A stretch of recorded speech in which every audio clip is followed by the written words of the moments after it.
Assalamualaikum warahmatullahi wabarakatuh.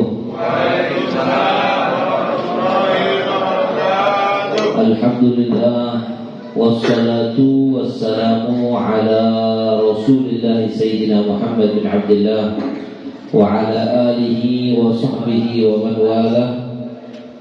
Wala hawla wala quwwata illa billah. Rabbi shrah li sadri wa yassir li amri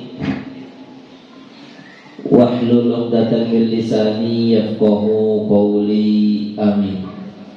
Yang saya hormati dan saya muliakan kepada para habaib yang hadir, saya tidak bisa menyebutkan satu persatu namanya tanpa mengurangi rasa hormat dan ta'zim kami. Para alim ulama, para asatidz juga yang hadir, kami tidak bisa menyebutkan semuanya tanpa mengurangi rasa hormat dan ta'zim. Seluruh hadirin hadirat yang dimuliakan oleh Allah Subhanahu wa ta'ala. Alhamdulillah, pada pagi hari ini kita berkumpul di satu perkumpulan yang mulia ini, yang mana insya Allah ini menjadi salah satu amalan aktivitas yang nantinya membuat kita selamat pada kehidupan di akhirat. Amin ya rabbal alamin. Dan mudah-mudahan ke depan kita bisa memanfaatkan sisa umur kita untuk melakukan banyak kebaikan, sehingga tujuannya hanya nanti ketika kita menghadap Allah kita dalam keadaan husnul khatimah. Amin ya rabbal. Tadi Ustaz Saifuddin sudah mengatakan bahwasanya tidak lama lagi kita akan berjumpa hari raya Idul Adha. Dan hari raya Idul Adha itu ada di bulan Dzulhijjah. Ada di bulan Dzulhijjah, tepatnya tanggal 10 Dzulhijjah. Tanggal 10 Dzulhijjah. Nah, berarti mulai dari H-10 dari hari raya Idul Adha itu disebut dengan Al-Ayyamul Ashr, 10 hari pertama bulan Dzulhijjah, yang mana Allah Subhanahu wa ta'ala berfirman wal fajri wa layalin. Itu disebutkan sama Allah secara khusus ketika Allah bersumpah dengan demi waktu fajar dan demi 10 malam, yang dimaksud yaitu 10 hari pertama dari bulan Dzulhijjah. Ini hari yang sangat istimewa. 10 dina ini istimewa, sangat luar biasa. Bahkan dalam hadis yang sahih yang diriwayatkan Sayyidina Abdullah bin Abbas radhiyallahu taala anhuma, Nabi sallallahu alaihi wasallam bersabda, "Ma min ayyamin al-amalus salih fiha hamdulillah subhanahu wa ta'ala min hadhil ayyam." Kata Nabi, tidaklah ada hari-hari yang mana amal soleh, ibadah lebih dicintai oleh Allah melebihi ibadah di hari-hari ini, yakni al-ayyamul ashr, yakni 10 hari pertama bulan Dzulhijjah. Tidak ada amal soleh yang lebih dicintai Allah melebihi dari di hari-hari tersebut. Ada yang tanya, ya Rasulullah, walal jihad fisabilillah, wahai Nabi, apakah bahkan pahalanya lebih afdol, lebih besar daripada jihad di jalan Allah? Maka Nabi mengatakan walal jihad fi sabilillah illa rajulun kharaja bi malihi fi nafsihi wa malihi wa lam yarji' bidzalika min syai'. Kata Nabi, kecuali kalau ada orang budal jihad, bawa nyowone, bawa hartanya semuanya, pulang dia mati gak pulang, mati syahid, hartanya habis semuanya, baru pahalanya sama seperti orang yang beramal soleh di 10 hari pertama bulan Dzulhijjah. Dalam hadis riwayat Imam Ahmad ditambahkan fa'akthiru fihi minat tadbiri wa tahlili wa tahmid, maka perbanyaklah di 10 hari pertama bulan Dzulhijjah dengan banyak-banyak tahlil. Itu tahlilan boleh berkat itu.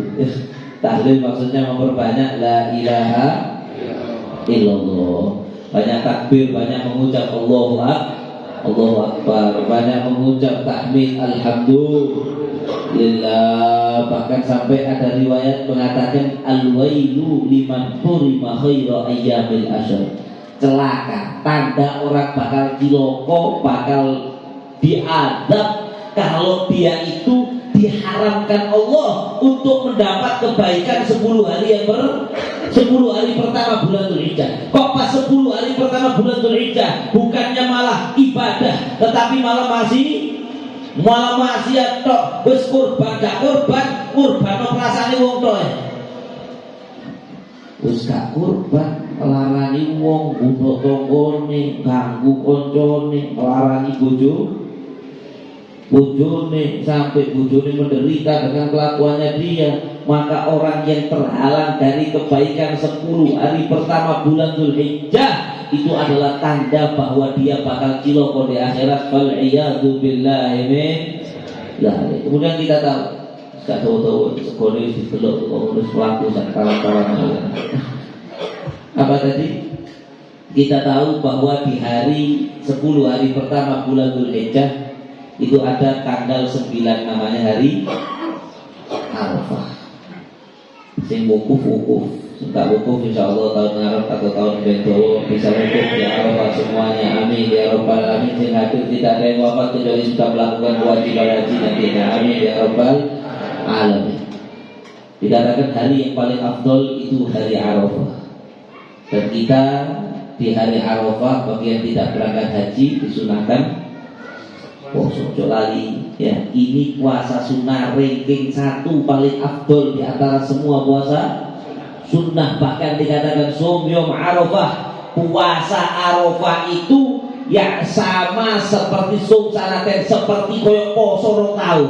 Poso sunnah sedino koyo poso sunnah rong tahun 2 tahun. Bahkan ketika Rasulullah sallallahu alaihi wasallam an-shaum yom Arafah, bahkan ketika Kanjeng Nabi ditanya tentang keutamaan puasa Arafah, apa kata Nabi sallallahu alaihi wasallam? Ahtasib Allah ayyukaffira sana allati qablah wa sana allati ba'dah. Kata Nabi, saya berharap, lek Kanjeng Nabi berharap dadi lek sampean kurang karuan beatu nggih.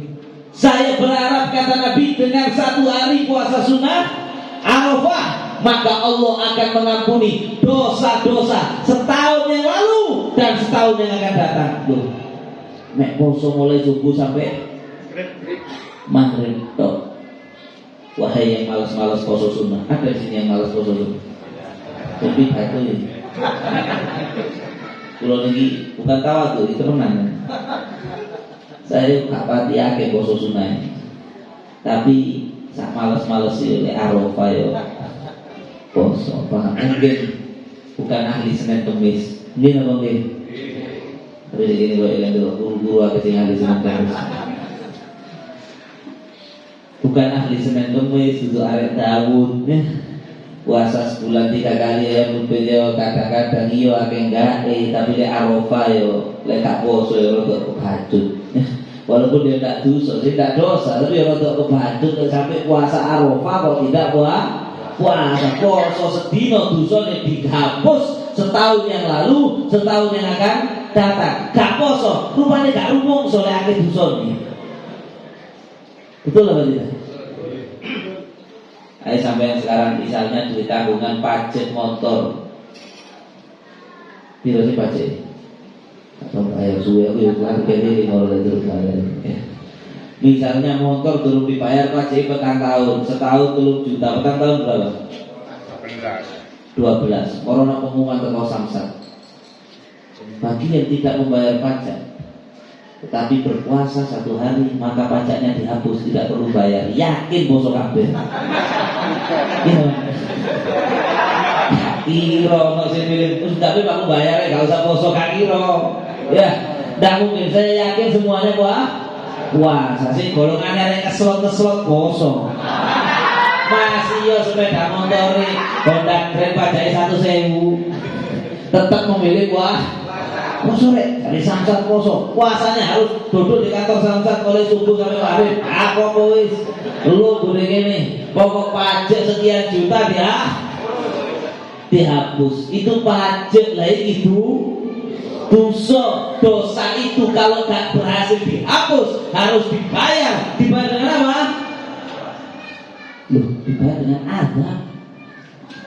Dosa itu lek gak disepuro, lek gak dirahmati, lek gak dihapus harus dibayar dengan Ada. Nah saya ini sampai di ngomong milih dibayar ada, ngomong dihapus sampai puasa Arafah. Yo milih poso. Orang pintar. Orang minum tolak angin tuh. Orang pintar milih wis Arafah diniati mulai sekarang. Mau lari. Pokok H-1 saat dulu milih haji poso.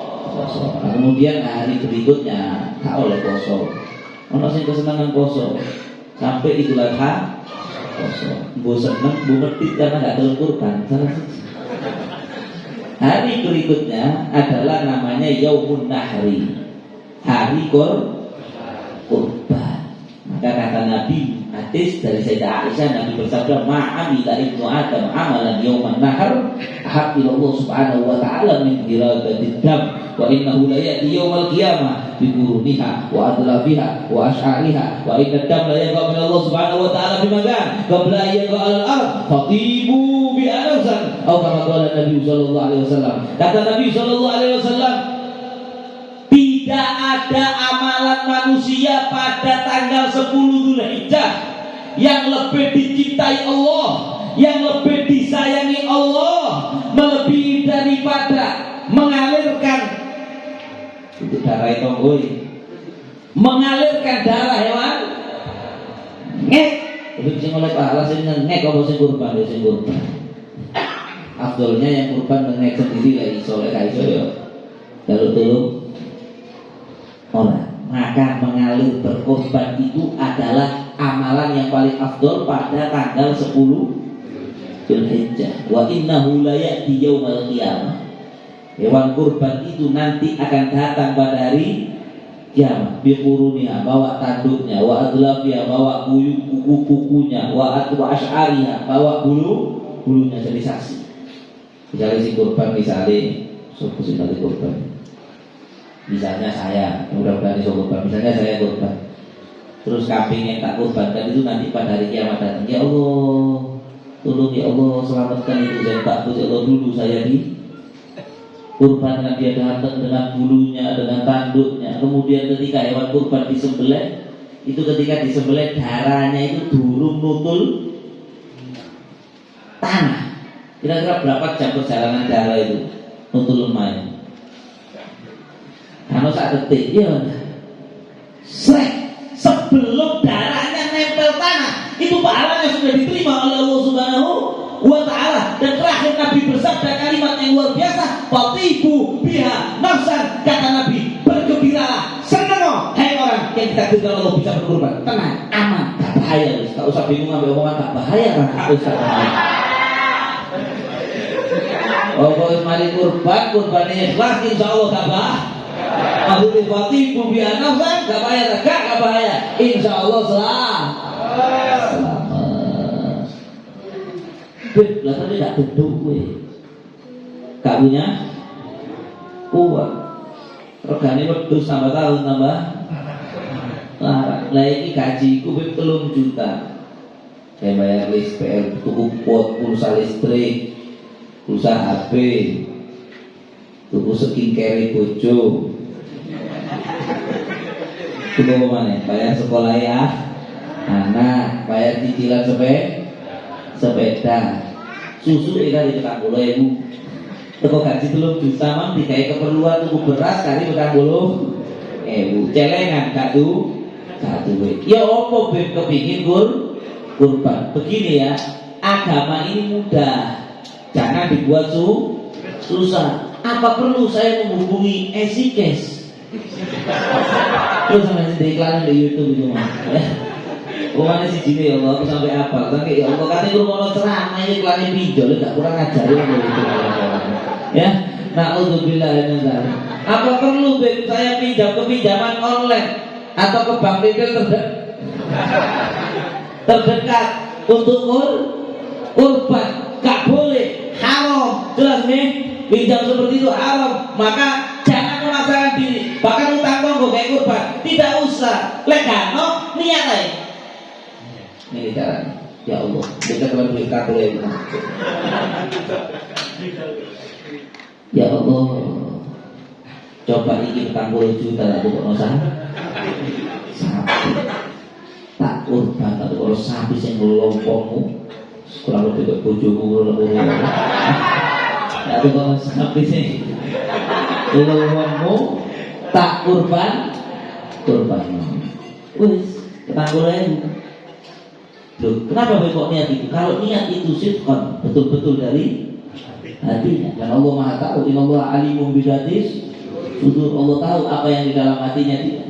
Nah, kalau memang betul seandainya dia punya 40 juta 3 ekor kurban, itu juga Allah kurban sapi, walaupun tak kurban apa.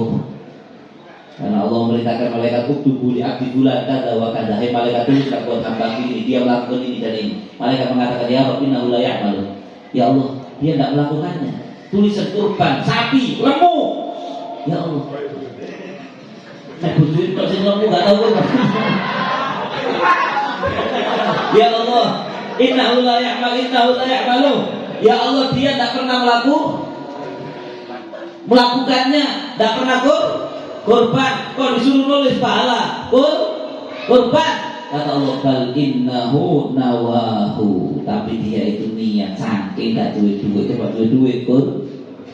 Jadi bagi yang gak mampu, memang gak ono kepres, ya wis gak usah memaksakan diri. Nah, hadis yang dibaca sama Ustaz Saifuddin tadi, man wajada sa'atan falam yudhi fala yaqraban musallana, itu bagi sing duit ya.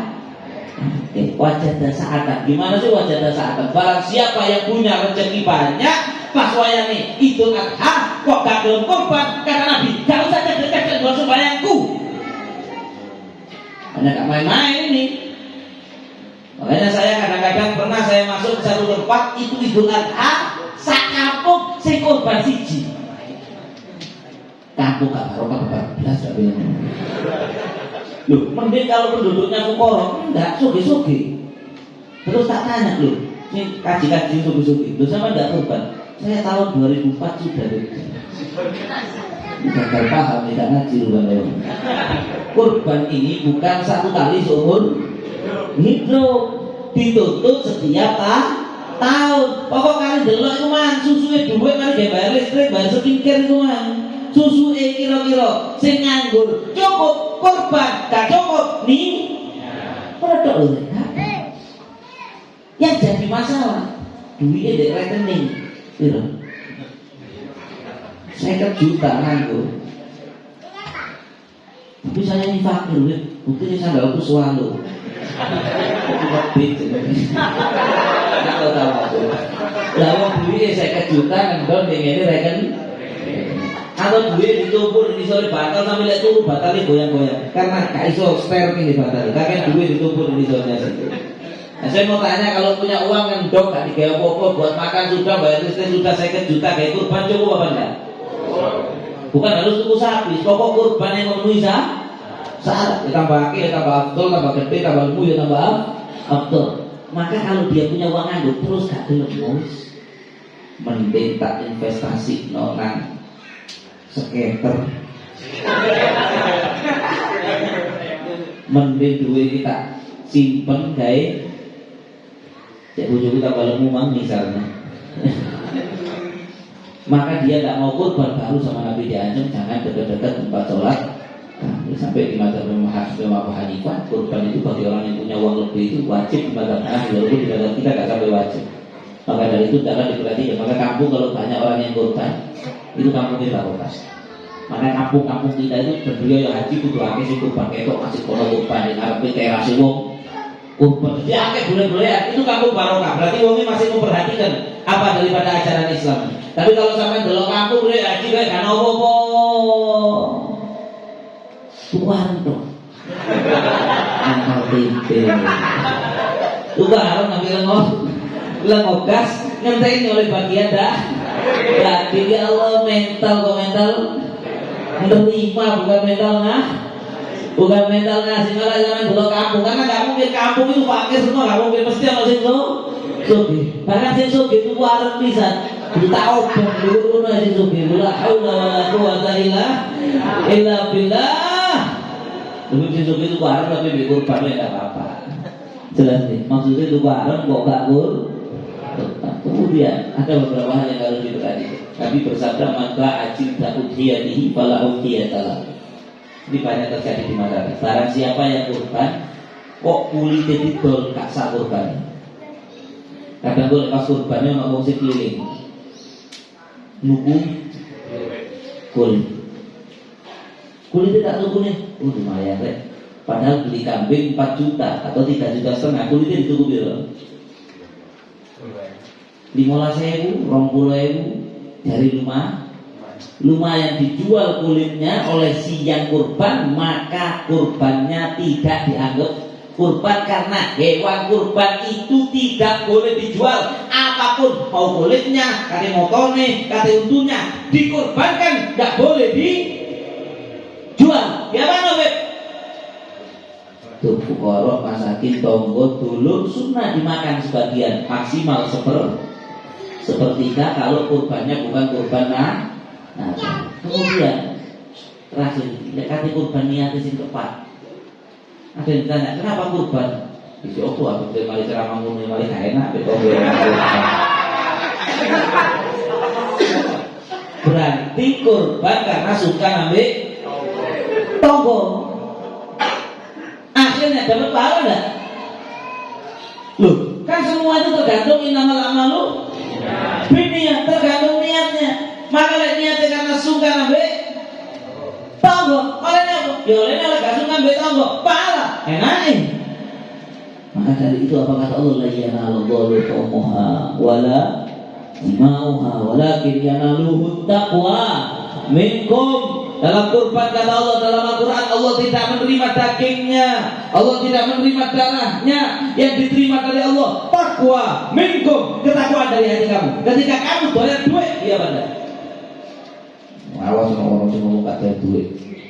Menurut saya duit apa sih, gak ada duit cuma dua orang yang betul-betul zuhud, dan itu jarang sekarang. Nomor lulu kan sekian lulu ini semuanya ya senang duit.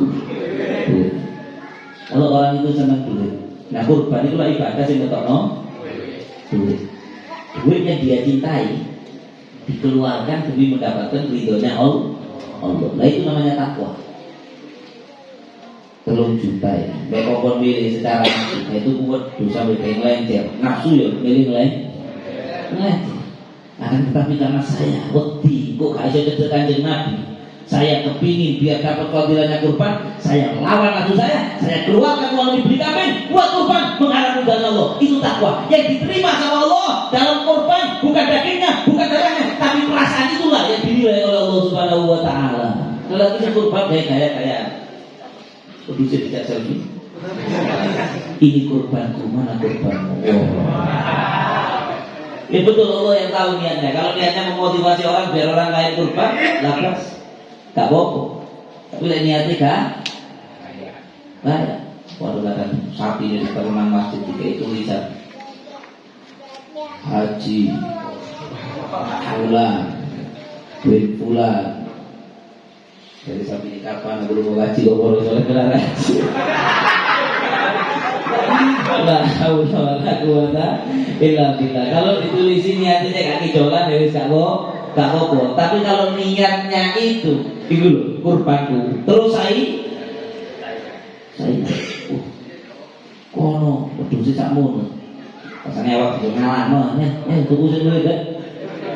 Padahal akhirnya saingan sombong-sombongan itu tuas untuk duit tidak dapat apa. Lupa kalau kata kurban ngomongnya sebelah makin awal itu Allah Akbar. Kam min amalin tasawwur min amalil akhirah thumma yasiru ila amalid dunya bisu'in niyah. Kata Nabi, berapa banyak amalan akhirat koyo-koyo kurban koyo oleh saja tapi ternyata di mata Allah itu hanya aktivitas dunia biasa saja. Kenapa? Niatnya gak beres. Niatnya mang sombongan, gaya-gayaan, maka kita oleh mau bonus. Sudah insya Allah. Yang punya uang lebih mulai saiki berburu sapi atau kambing, untuk sampai ditangkap polisi di lapor taman safari nanti ya. Terus kalau nggak ada di sini kecuali di taman safari. Berburu hewan kurban bagi yang nggak punya uang, belum ada uang, dungo. Karena masih ada waktu ini. BE tak oleh rezeki yang tidak disangka yang di sana. Saya mau cerita, tahajud bin nikmat. Allah yang tahu hati saya.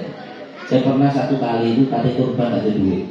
Habib ini suka ada duit, bisa pernah dulu. Ya, sama corona ini ada duit. Tapi saya masih kepingin kurban, tapi ya tak perlu memaksakan diri. Ya, kalau duit tapi kepingin kurban. Aku niat ya Allah, coba caranya kalau rezeki bisa kurban. Subhanallah, Allah ya. Bib, cari itu kambing gitu. Oh iya belikan deh, oh iya harga segini. Mari kita tukok no, pokoknya jalan dulu. Teman saya, kan itu dulu ini kambing buat apa? Kurban kambing, kurban kan tapi namanya sama. Enggak Bib, ini hadiah buat kurbannya Bib. Aku butuh jalan sekarang, aku mari tubuh, gak usah kayak hadiah namanya. Karena saya untuk tahun ini saya sudah beli. Alat kuliah itu berapa tahun yang lalu. Tapi saya niat apa? Saya yakin itu barokah niat itu Mam. Ya, ketika kita tidak ada uang tapi niat kepingin kurban sama Allah, insya Allah dikasih. Maka sekarang masih ada waktu. Kalau teman cuma ada duit niat, ya Allah, aku misalnya boleh rezeki buka kelaran perdagangan manusia, maklarang kok moro oleh rezeki, tak niati saya pakai kurban. Kurban dari kampung itu tidak ada, yang ada bal yasdad, maka nanti akan semakin nambah rezeki sampai tambah barokah, insya Allah sampai melampaui semuanya. Yang tidak bisa, insya Allah panjang umur tahun depan diberi rezeki lebih oleh Allah bisa. Kalaupun sampai wafat gak tahu kurban karena memang ngepres temenan, Allah Maha tahu niat di dalam hati dan akan diberikan pahala seperti melakukan ibadah kurban. Amin ya rabbal alamin. Sudah, ada wal afu minkum. Wassalamualaikum warahmatullahi wabarakatuh.